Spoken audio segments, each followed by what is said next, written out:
Okay. Good morning. It is Thursday, September 19th. Welcome to the Police Advisory Committee. I am Rebecca Starr. I'm going to ask you guys to introduce yourself because the more that I'm watching meetings online, the more I realize it's sometimes hard to identify who everyone is. So if we can identify ourselves now, it'll be easier for anyone who's watching the meeting. I'm Cheryl Bullitt. And Ken Kravitsky, I'm the secretary of the Police Advisory Committee. Excellent. So welcome. Sorry, everyone. I'm just putting a child who's absent from school today. The first order of business is approving our minutes from our last meeting. I read them over. They seemed fine to me. I didn't have any comments. Cheryl? I approved the minutes. Okay. Could I move that we adopt approve the minutes from the last meeting? Is there a second? I'll second it. Great. All in favor? Thanks, Ben. If you could just forward them also to Alan. He got them. I sent them yesterday. Seeing as there's no one here from the community, we can move by community comment unless, Ken, is there anyone online? So our first action item is electing a vice chair. Now, I do have to pause and say we didn't meet over the summer, and there's a little bit of me that wonders whether we did this already. We didn't. We did not. No. I went back to my notes in the minutes, and I'm like, I don't think we did this. But so when John stepped down, we now have a vacancy for vice chair. Well, we should officially say, because we haven't officially had a meeting, to say that John Gonzalez has stepped down from the committee. Okay, John Gonzalez stepped down from the committee. Thank you. I am forgetting what was said on the record or not. Thank you for that. John Gonzalez, our vice chair, stepped down from the committee. So there is currently a vacancy, which I will get to later on. But the most important part for us right now is that we are required to have a vice chair. I did speak to Katie, who is interested in it. I don't want to usurp if you are also interested, but I know you stated before that you're not. So I am going to move that we elect Katie as our vice chair. Is there a second? Second. All in favor? Aye. Anyone, any opposition? No. Okay. This is what happens when you don't show up. Katie, on the record, I will make sure I let her know she's not here today. This is what happens when you don't show up to a meeting. That she'll be, everyone, this is a really good committee. Everyone's working. Everyone does the job. She will be wonderful. So I'm very happy she agreed to that. Our discussion items today is in part a combination of the things that we have put forward as priorities after we did our survey, as well as some items I sat down with John String to see how we could be of help. And there were a couple of things that came up. So there's some of that on this list of action items. And then there's also a couple of things that came out of the public health and safety meeting. I'm actually realizing as I'm here that I want to flip things on its head. So I'm going to go to E and F first on the agenda. F is a new charge. So Borough Council and Finance and Administration are in the process of reviewing all of the committees. There are a lot of vacancies on committees, not just this committee. There are a lot of volunteer opportunities, which is wonderful, but we want to make sure that we're making the best use as a borough of volunteer efforts. So they're reviewing all of the committees, and in addition to seeing do they need to exist, what is the right number of members, do we have too many people on some committees, not enough, and so forth. They're also looking at what is the purpose, and for each committee they want to put in writing, sort of like a job description, a new charge for each of the committees, so that not only does the committee know what our direction is, but when there's new borough council members, new administration, they also know what is going on. There's definitely some, when Jean took over as chair of public health and safety, she didn't really have a full sense of what we do. So they're in the process of doing that. It is happening differently for each committee, but there is a draft of the charge for us. The intention is that it's going to go back and forth, but we haven't received it yet. So this is going to play out as it plays out. Public safety is the one doing the draft? So Matt, my understanding is Matt drafted it, circulated it to public health and safety. I believe it is supposed to come to us for comment before it goes to Borough Council. But we haven't seen it yet. There's a Borough Council meeting tonight. I did not look at the agenda. So once I have it, I will circulate it to you guys to take a look at. And at our next meeting, hopefully we can discuss the content. Okay. As a result of that, we do not have any further marching orders right now from public health and safety. So that's the punchline. At Public Health and Safety, however, they did, one of the discussions was, there's been a lot of vandalism at the bathrooms on the fields. And so they're going to be putting in a closed circuit TV. And they took the opportunity to revise the policy about cameras in the borough. At present, the only camera, I believe, is outside of Borough Hall. So this is the first one that's going up there. I just raised the question because whenever I hear recording by a government entity, my government surveillance bells start going off just to make sure that everything is as good as it should be. Needless to say, the policy was written by the solicitor. It's been reviewed. That was already part of the discussion. But Jean suggested that I circulate it to everyone here to take a look at. I read it. I'm going to pass it to you guys now. I read it in advance of the meeting, and I actually think it's a tight policy. But I wanted us all to take a look at it.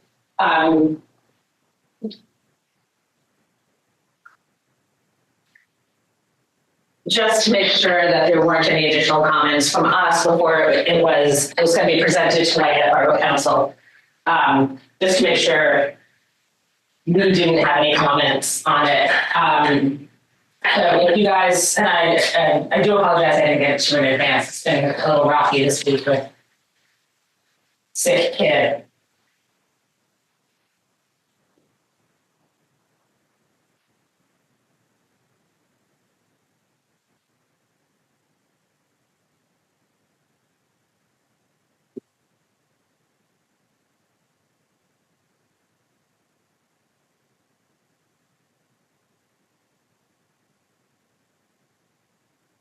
I'm sorry, could you say who drafted this that we're looking at? Public health and safety is in the committee. I believe that the solicitor drafted the language. Thank you. If he did not draft it, he approved it. Okay.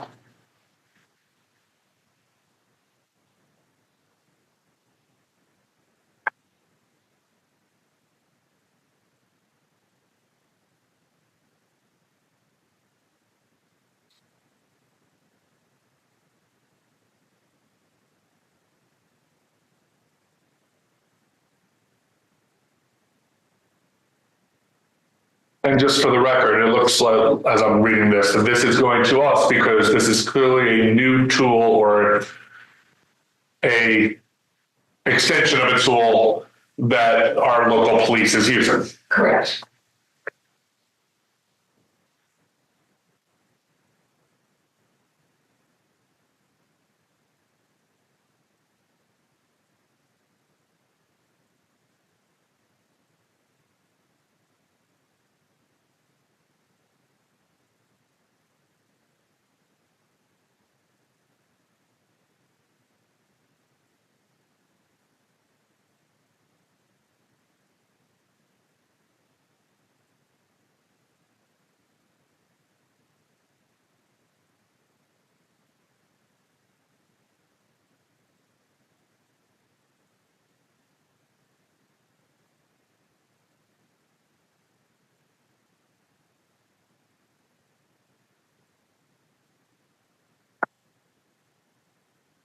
And this is regarding vandalism, regarding restrooms in the playing field, is that what you said?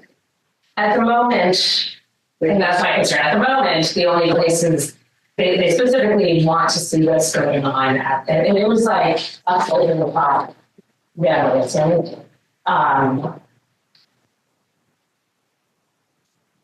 probably from what I've heard, some teams that were bored on a weekend night or something is the expectation, but they don't know. And it is. Is it recurring or when? I don't know the answer to that. So here's my question, and it's more of a technical than a policy question. Mm-hmm. It doesn't say here where at least I didn't see it, where the feed is recorded. And that has an impact on, is it recorded onto a local device that maintains it, or is it recorded onto the cloud that maintains it? They have different levels of security. They have different levels of what happens in the event of an emergency or a power failure. And so Yes. that just cloud as much can be breached in a different way. Right. So what F says is that the live video feeds and stored videos are to be viewed only in a secure location such that videos and information provided by the camera are visible only to borough personnel authorized by the police chief, which implies to me that it's not stored on the device, that it's stored. But the device, it can be stored on a device that you can access only from specific places. And so just if it's in the cloud or versus on a device, what are the security protocols? Everyone here has probably had their data stolen in different ways. And so that's what happens when things are stored in the cloud. And that's the benefit and challenge of it. But I don't know that it makes a practical difference for the policy, but that would be my question of, it is clearly possible to hack into feeds if you are someone that knows what you're doing, which I don't. Right. So does that make a difference in any way? Okay, I will definitely bring that. My concern about it, of course, is we don't want unfettered government surveillance of what we're doing. On the other hand, there is benefit to being able to specifically and narrowly target observations to address a specific problem. At the moment, the intention is just to use it there. There is a provision in here for alerting the public to where it's going to be and when it's going to be installed. And so to me, overall, it's sufficiently narrow that it seems okay at this point. In general, I think that's a good one. In general, it's for it because it's specifically, at least right now, it is specifically targeting or focused on a borough facility that should be managed in some way that is unmonitored.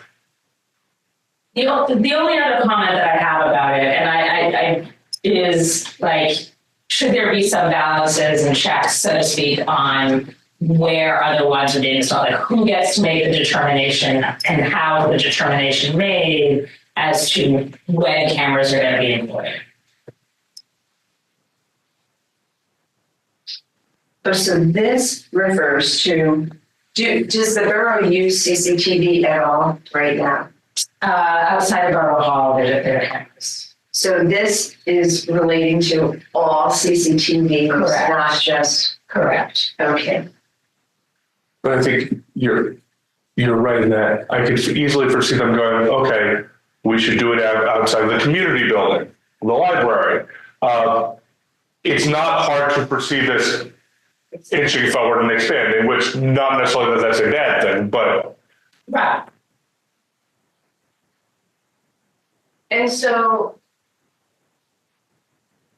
when the first CCTV was put into operation, is this when this policy was created? Or So again, I sort of walked in. I wasn't at 2 meetings ago. I was at this meeting. So my understanding is this is a revision. it's a revision of It's it. issued on the 22nd, revised.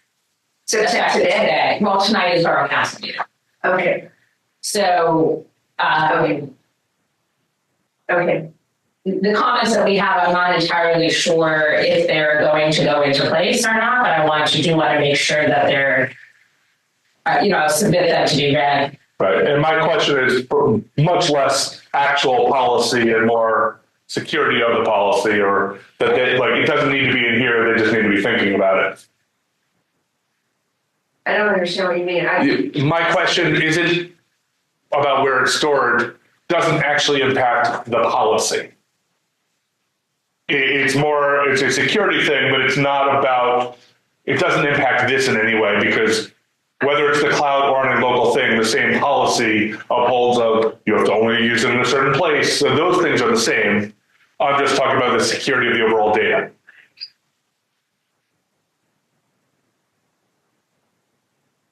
But I think your point is a good one, Ken, because technology changes so fast that it may be a very good question that may need to be addressed. Yeah, no, I think they should definitely think about it. I think reading it as a comment, but whether they get the comment now, I'm not asking them to change this document before tonight, wherever.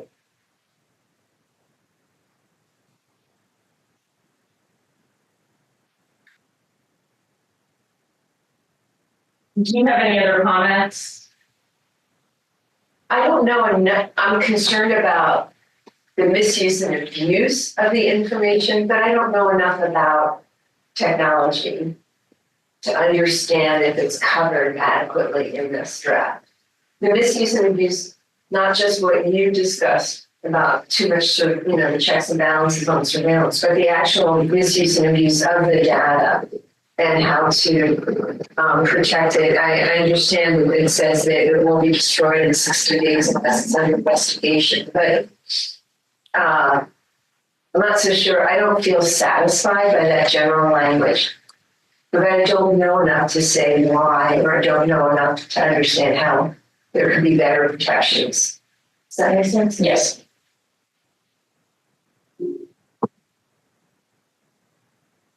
What about that is what concern is it tickling?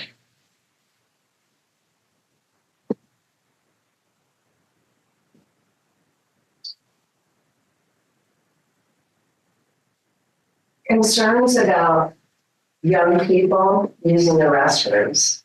And It's not in the. I know it's outside, I understand that, but concerns about young people and their faces and maybe identifying information if they wear shirts with names or I don't know, and somehow that being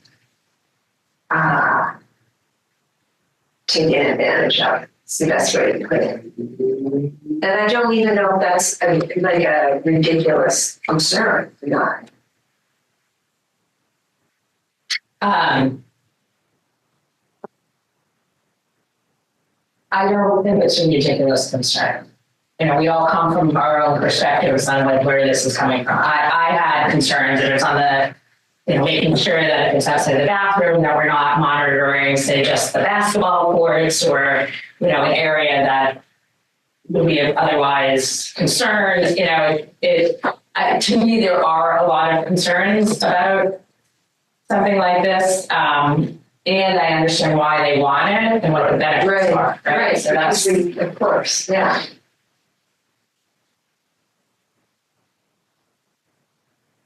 I think the challenge, I believe, is less the policy and more the enforcement of the policy, or how, you could say all we want, this is how it is being used, but it is really easy, it's relatively easy to download a clip if you want to download a clip.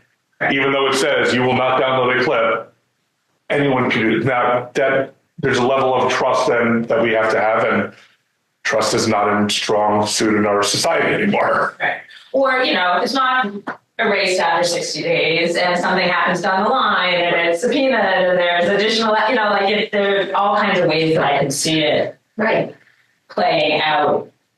But that one concerns me less only because most of these systems automatically erase. Okay. So they're just set, and if it's a local, there's a limited amount of space, and so they want it to automatically erase. And if it's in the cloud, you pay for data and you want it automatically erased. So I'm less concerned about that one, only because whichever system it is will want it automatically erased because they don't want all that data. But anyone could download it before that.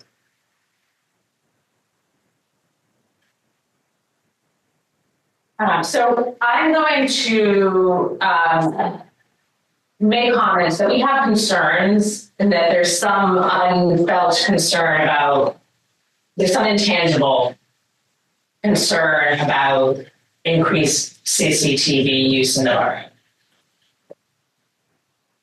And then, okay.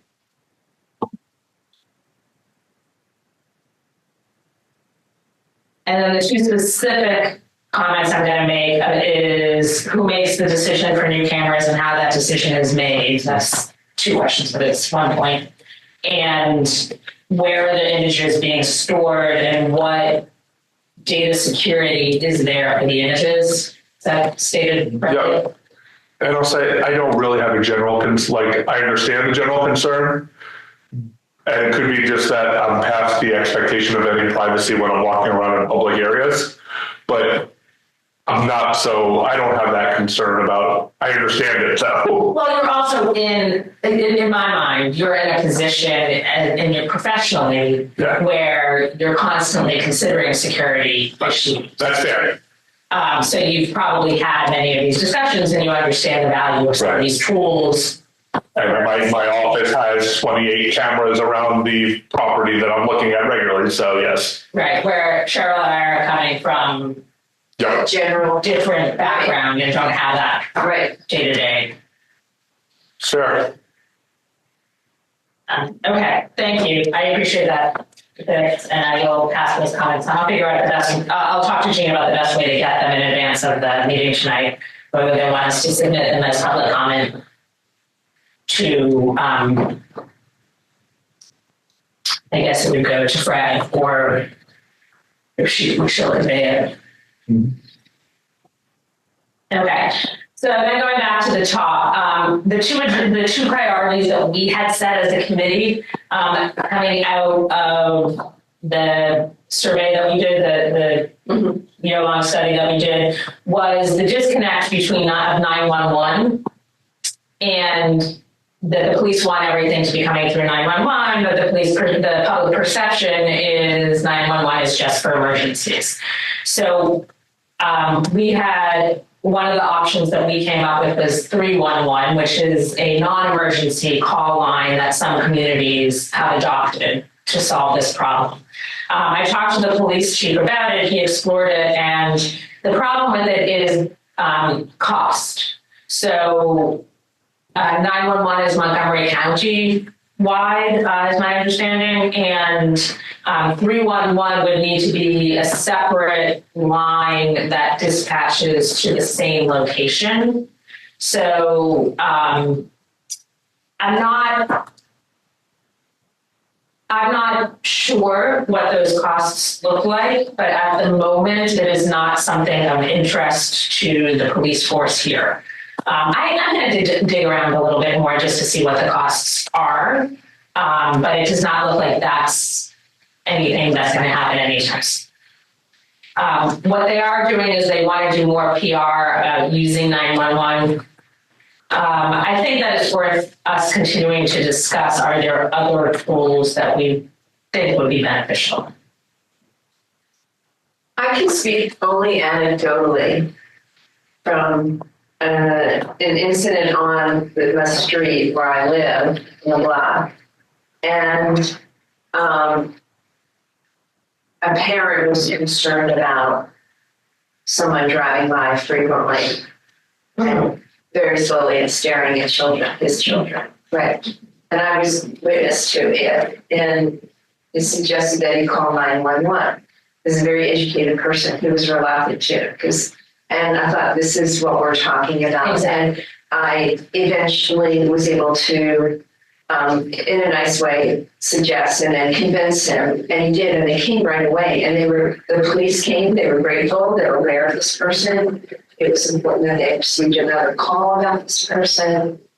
So the message is still a little fuzzy about, for all of us, including me, when to call 911 until I came on this committee. Right. So I think it would be hard to then have to memorize, we call a different number. So I think I'm leaning more towards right now, 911, we're familiar with the number, we just need to learn more about it. We always call it, rather than just for whatever we might think of as an emergency. And I wonder, I agree with you on that. And I wonder, I was just looking basically, some website was saying it costs about $3 and change on average for a call to 311. So if you think about costs, in today's day and age, where half the population doesn't make a call at all, or that's obviously an exaggeration, I'm wondering, the borough put together an app for a while. I don't know if they're still using it. I wonder if there's an app that is a much simpler local thing of report this to the police, because 311 is supposed to be the non-crisis. In theory, it's like the non-crisis. So if they want to move something, that could be a way that people would understand. Versus, I agree with you. Like, we're taught all around, like, don't use 911. Let me phrase that. We see messages all around, not that we're taught, because usually it's on TV shows. 911. They do teach it in the elementary schools. They teach it that you should always call 911. No, that 911 for emergency. They're still teaching that. Does Lower Merion have the same message? Like, I'm wondering if Lower Merion Township has a different message about 911 than Narberth. It's a good question.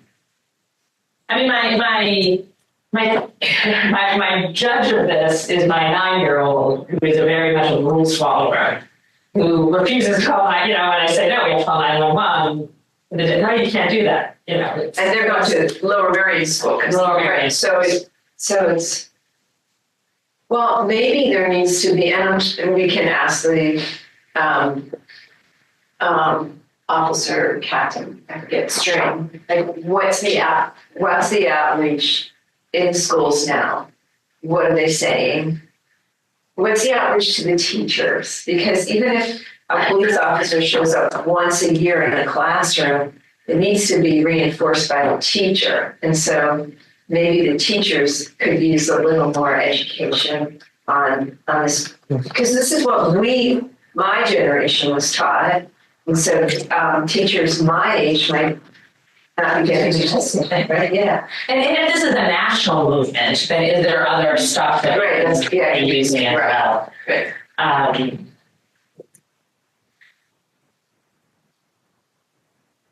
The app is not a bad call. My problem with the app was that self-service is still so spotty in Narberth that when I went to report things, I couldn't get on the app to report them. That's fair. So I do know that I was told by someone sitting outside elections last year that it's a matter of just lobbying Verizon or whoever, to put in, like you get a signal extender at home, that there's some sort of signal extender for a community. Oh. It's called a cell tower, basically. Yeah. But it's short of a cell tower, there is a boost that can be added. I know that is being looked into. I don't know if anything's happened to it. But so long as our cell service is spotty, I'm not sure an app is going to... But that holds true for the 311, 911 anyway. You can't make the call wherever you are either. I know we're getting off track. Is there such spotty service? Why is there no cell? Location, I imagine location of cell towers. Meaning what? What does that mean? Because we're out in the rural area, semi-rural, where I ride horses, where there's extreme wealth. There's no tower and the cell phone service is terrible and it's a little frightening. And people can, get an extender just for their house to the edge of their property. So it's a problem, but I believe that people are effectively lobbying for cell phone tower to face their beautiful property. But this is all surmising on my part. But so I don't really understand how in Narberth there is no place to put a cell phone tower. I don't understand that. Is that something I don't public have- health and safety? I don't have. I'm not looking at you because there's not that many people there, but I mean, that just doesn't make sense to me. I mean, it wouldn't shock me if there are towers in Lower Marion in different places and no one thought to put a tower in Narberth. And we don't have a lot of public space or other areas to put a tower. So none of that's totally a shock. But I know it's being looked into. I don't know how or what the resolution is. Okay.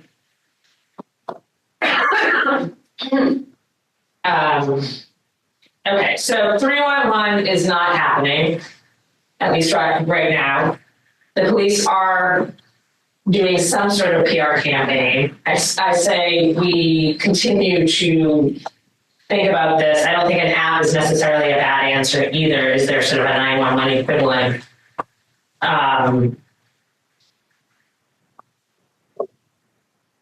Which I will explore if I can. Okay. Anonymous complaint. I'm sorry. Does anyone have any additional comments on that? The anonymous complaint comment process. Katie's been exploring. It is resolved. It will be resolved. She's identified a system that is truly anonymous, and it's going to be put on the website. She's taking a look at location and how and where. So that's going to be taken care of. And I imagine she can tell us about it at the next meeting. Then the other two issues are when I sat down with the police chief, there are a couple of issues that just came up that I just wanted to keep you guys all informed about. One is the evidence room. The police just need a little bit more space for evidence. He's been cleaning it out and making sure that everything's in compliance.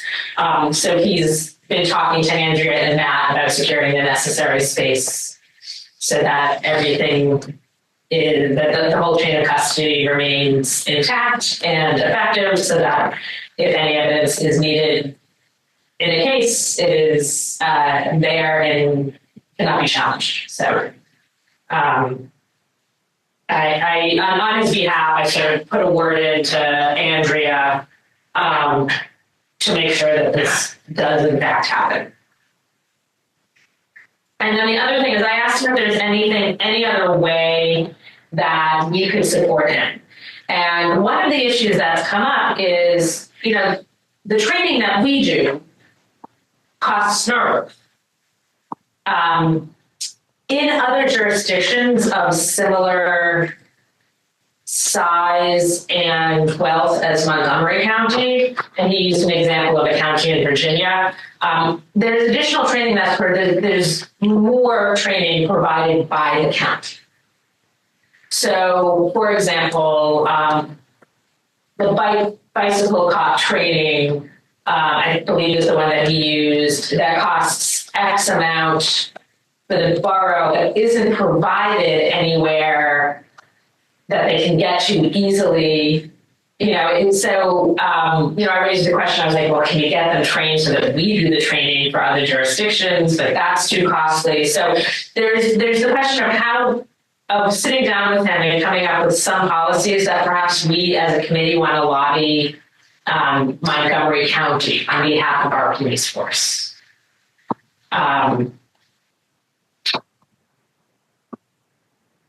That would be a matter of letter writing, but also potentially figuring out what the right committees are on the county level to begin to take it up with our corresponding committee on the county level.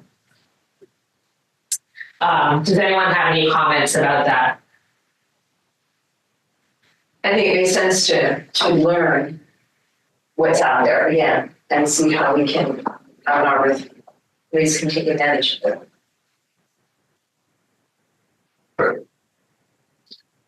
I don't know. It'd be interesting to know what the actual costs end up being. What I mean by that is we pay taxes to Narberth. We would pay taxes to the county. If Narberth has the cost, we have to pay taxes to it. What is now, if it's to the county, presumably there's a disbursement, like more, there's a benefit to the amount of people that are then able to do it, so it costs less, but doesn't. Well, I think the first thing to take a look at is, are they out, like, what do they provide? And is it a matter of them, look, Norristown and Narberth have different needs, we're different sizes, we have different wealth, we have different communities. You know, are the trainings that the county is providing appropriate for our countywide police force? Or maybe is there a way to take something that exists that's being underused and make recommendations for what might be more effective? Like, where I keep coming from is, we have this amazing police force right now, and you know, during moments of time, and I'm going to like to fund the police movement. Really, what that was, it wasn't a do away with the police force. It's like, how can we make police forces more like community policing, more like what we have here in Narberth? And so I'm trying to figure out, like, is there a way for us to be a model for, you know, and for what else can be provided, you know, so looking at what does Montgomery County offer, and is it underused, and is there something different that they can be providing for police forces? I don't know the answer to that.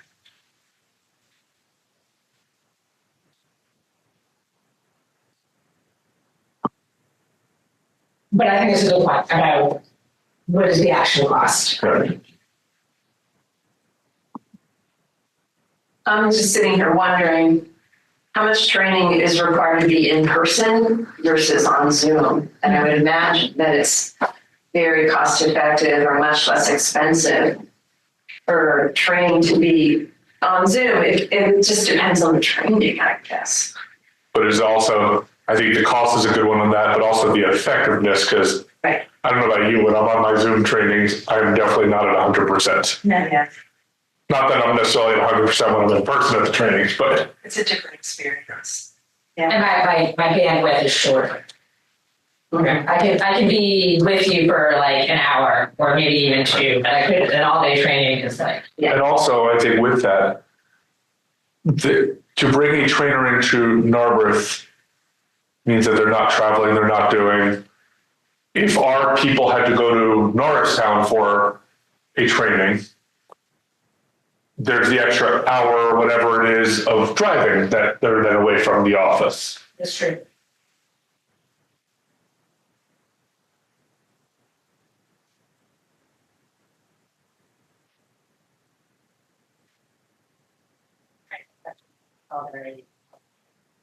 I have another really kind of tangential question. Again, it's anecdotal. I was talking to my grandson and something about the police, and he's 4.5, and his eyes got wide, and he looked a little like surprised and nervous. And I was waving maybe to the police, and they drove by. And I thought, wow, he's already scared. And then I met a police officer from Lower Township who was down the street from me, and his wife, he said, is a Narberth police officer. My grandson was not with me. But I thought I would love for him to meet them and see, here's where they live. They're just people. And is there any, I don't know about the security risks, but anyway, if we want a different kind of policing in Narberth, which is more community-based, not law regulation, but community-based, whatever the right language is. If that's something that's ever been addressed. I know that I know the police officers in Narberth show up at different events, but this is actually a different way that we could indicate that they're part of our community. They're part of our community.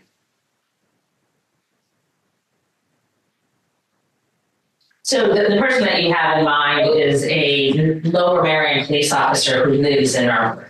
Or it could be, I believe his wife is I thought he said his wife was in the Narberth police. I don't know enough. I don't know who's on the police force at this point. But yeah, it really wouldn't matter. Any police officers, like the firefighters are out a lot, or, so when we walk around my grandson is very comfortable seeing them, talking to them. They look like real people. They have fancy cars sometimes. But we don't have that experience with our police officers. Right, they're on duty when they're here. And it may be a security concern. For their safety, that they may not want to be visited or seen. And I don't know. I'm just. Yeah, I would be concerned about putting a police officer's address out there next to it. Yeah, but and not that, but it was more. In accordance with the cops, can we need people not in their uniform? Can they be there in plain clothes? Yeah, That type of thing? yeah. Or maybe somebody more creative can come up with some ideas.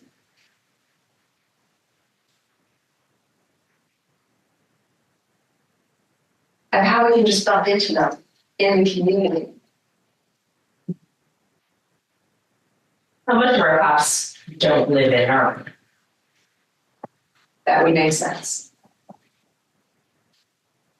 In sense of the high cost of real estate. I understand that. Yeah.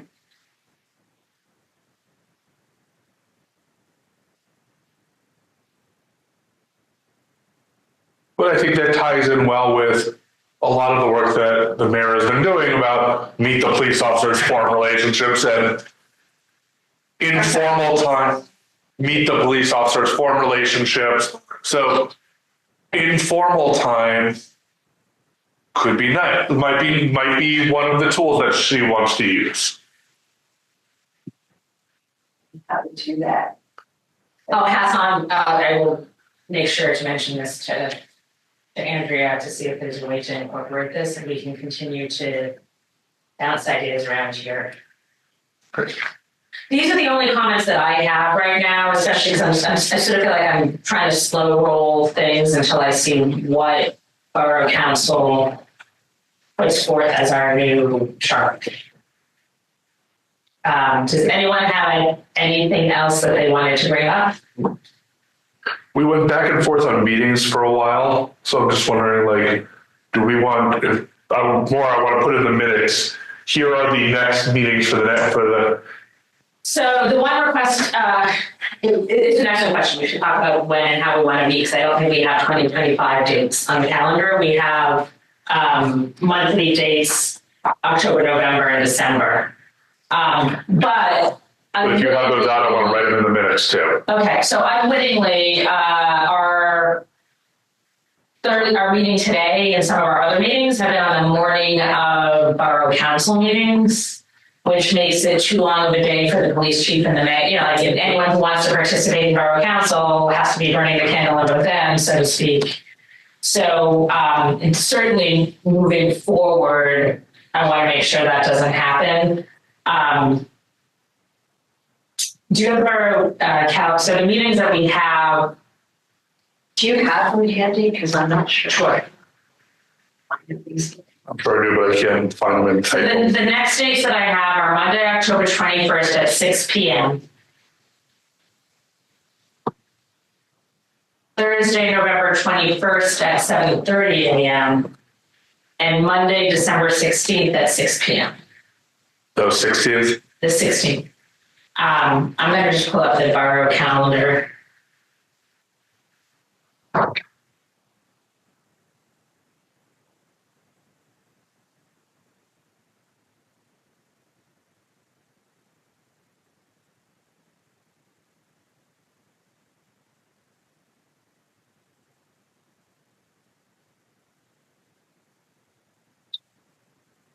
So the November 21st meeting, the Borough Council business meeting is that night.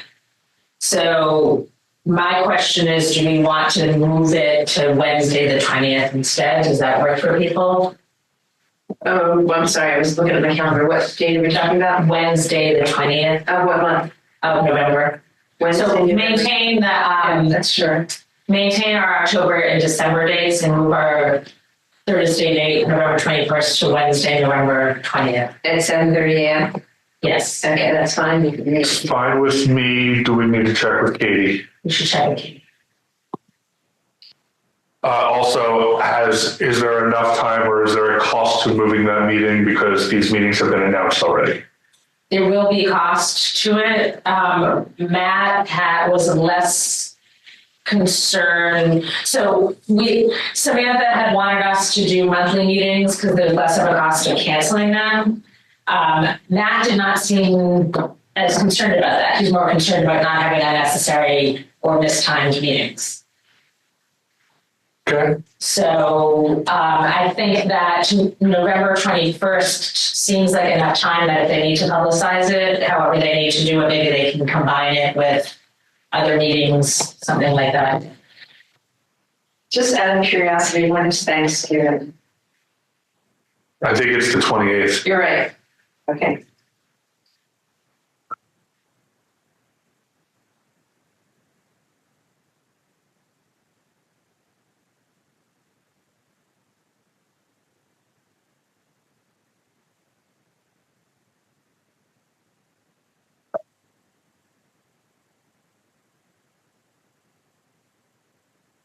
Hold on one second. I just want to send this to Katie while we're talking.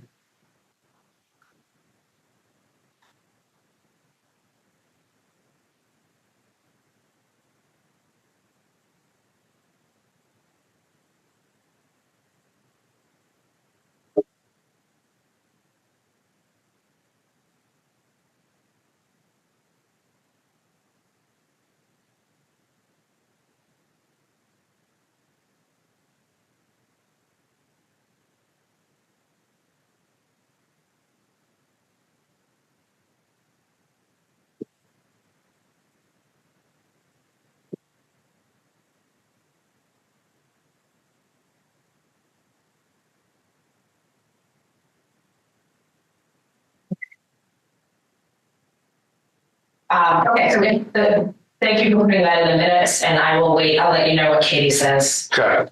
Okay. Is there anything else? I'm still thinking about how to make the police in Narberth be part of the community and make them more friendly and approachable. Not make them make the perception of them friendly and approachable. And I know in other communities, or at least in Philadelphia, there have been like games, the police officer sports games, and I'm also thinking, well, when would be a good time for this to happen? And I think the younger the better with kids. And like, again, I'm just like talking off the top of my head, like, could there be pickup games where like kids are playing while the weather's still good after school, where like, because I've seen it happen now, where they just kind of, somebody's got a soccer ball and a soccer ball and a basketball, and they're young, and maybe at that point it would sink in a little better, like, as long as their parents, understand who they are and are like very friendly too. It's just sort of part of our business. We're part of our community. We're having fun. And they're coming to where we are instead of us going to a meet and greet. I do think one of the challenges is the way our police is staffed, there's one or two officers on duty at any given moment. Yes. So you're talking about bringing them in at most likely at an overtime rate. Right. Yeah, that's what I. But I don't think it's a bad. So I also have thought about this. The way that I'm thinking it, I've thought about it is one of the conversations that we had is how to, look, the police is a huge expense. Probably we found out doesn't really know much about what they do. Like, how do we? And the police chief suggested some ways that their services can be more proactive. Like the example he gave to us at a meeting was coming to a home and doing a security, a safety check, like, trim your bushes back by a few inches and it'll have better sight lines or, whatever. He gave that example. And so one of the things that I was wondering about is, short of a rec league of some sort, like, could the police do some sort of programming on no school days? What are the ways that we can use the police? Because we know that other communities do this with the children. I do know when I mentioned this to the chief, one of the officers, I believe, has started reading to the students at St. Margaret's. So they are already thinking about ways to do this. Obviously, there aren't that many schools that are based in Narberth. There are a couple of daycares, and there's a new one opening up. I noticed in the new building in interior. on Montgomery Avenue. So maybe starting really young is with the pre-K age set. Maybe finding other schools that might want to engage the police officers and something like that. Which isn't necessarily all of our Narberth kids, but Yeah. I think that's really good. And then I was thinking, and a way for them to reach out to teenagers who will still benefit tremendously, I think.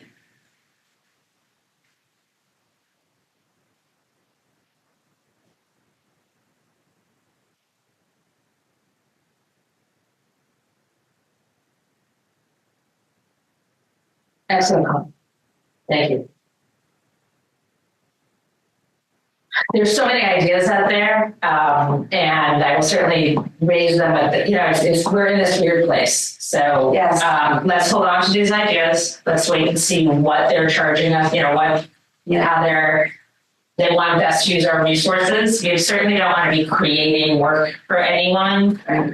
So anything that we propose, we certainly want to be backing the organization of it. We don't want to just, in my mind, we don't want to just say, hey, what about this?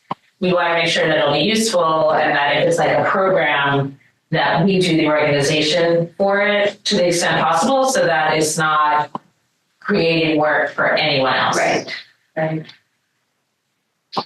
I'm trying to be very cautious of that side of things. Right. Yeah. All right. With that, is there a motion to adjourn? So moved. Oh, second. All in favor? All right. Meeting adjourned. Tell me when we're offline.